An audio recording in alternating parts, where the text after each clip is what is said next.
नमस्कार दोस्तों, स्वागत है आप सभी का हमारे YouTube चैनल गरिमा आईएएस में। फ्रेंड्स, जैसा कि आप सभी को पता होगा कि हम लोग टारगेट आईएएस एग्जाम की एक सीरीज चला रहे हैं, जिसके अंतर्गत हम लोग इम्पोर्टेंट टॉपिक्स पर बात कर रहे हैं।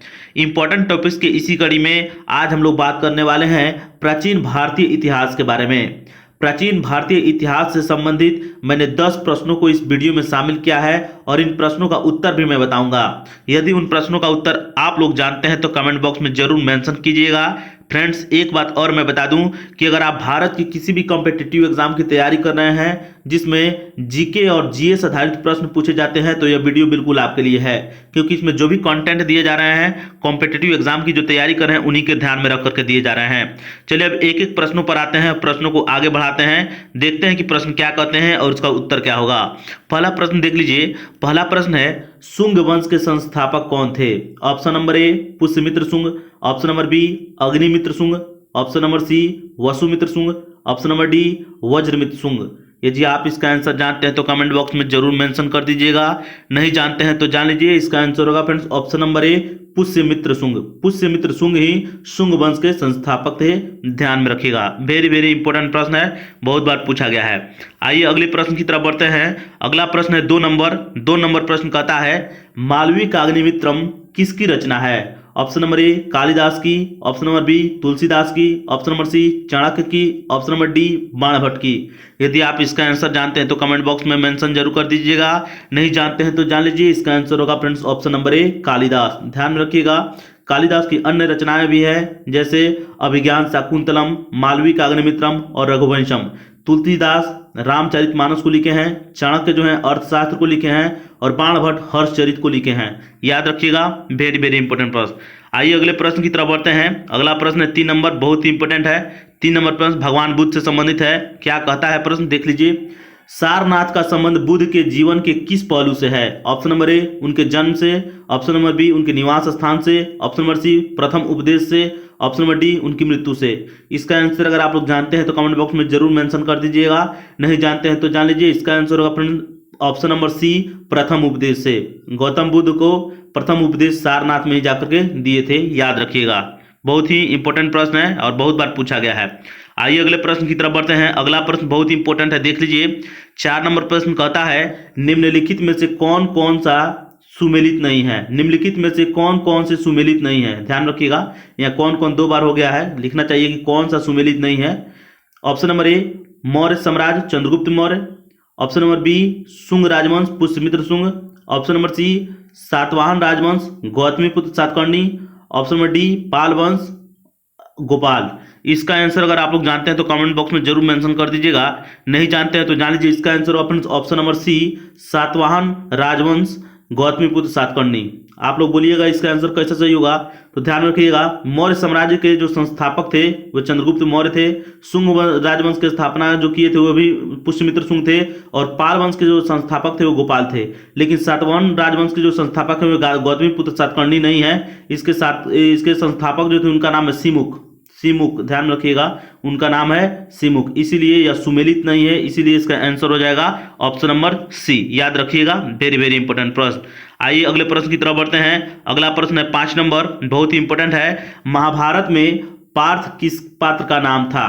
पार्थ किस पात्र का नाम था? ध्यान रखिएगा। ऑप्शन नंबर ए अर्जुन का, ऑप्शन नंबर बी भीम का, ऑप्शन नंबर सी कृष्ण का, ऑप्शन नंबर डी युधिष्ठिर का।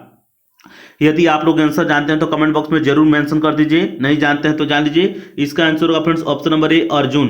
अर्जुन को कृष्ण भगवान जो थे फ्रेंड्स वो पार्थ कहा करते थे। कौन कहा करते थे? कृष्ण कहा करते थे। क्या कहा करते थे? तो पार्थ कहा करते थे। किसको कहा करते थे? तो अर्जुन को। भगवान श्री कृष्ण अर्जुन को पार्थ कहा करते थे महाभारत में, याद रखिएगा, वेरी वेरी इंपॉर्टेंट प्रश्न। आइए 6 नंबर प्रश्न की तरफ बढ़ते हैं। 6 नंबर प्रश्न देख लीजिए। निम्नलिखित में से कौन मोहनजोदड़ो की सबसे बड़ी इमारत है? ऑप्शन नंबर ए महान अन्न भंडार, ऑप्शन नंबर बी महान स्नानागार, ऑप्शन नंबर सी आयताकार भवन, ऑप्शन नंबर डी विधानसभा हॉल। यदि आप इसका आंसर जानते हैं तो कमेंट बॉक्स में जरूर लिख दीजिए, नहीं जानते हैं तो जान लीजिए इसका आंसर होगा ऑप्शन नंबर ए महान अन्न भंडार। अणु का भंडार रखने के लिए गोदाम बनाए गए थे, ध्यान में रखिएगा। और वही मोहनजोदड़ो की सबसे बड़ी इमारत थी। इसका आंसर होगा ऑप्शन नंबर ए, याद रखिएगा। वेरी वेरी इंपॉर्टेंट प्रश्न। आइए अब अगले प्रश्न की तरफ बढ़ते हैं। अगला प्रश्न है 7 नंबर, देख लीजिए 7 नंबर प्रश्न क्या कहता है। सिंधु घाटी सभ्यता को हड़प्पा सभ्यता का नाम किसने दिया था? कौन दिया था या किसने दिया था? Option number A John Marshall ने, option number B Mortimer Wheeler ने, option number C Dayaram Sahni ने, option number D Rakhaldas Banerji ने, यानी आर डी बनर्जी।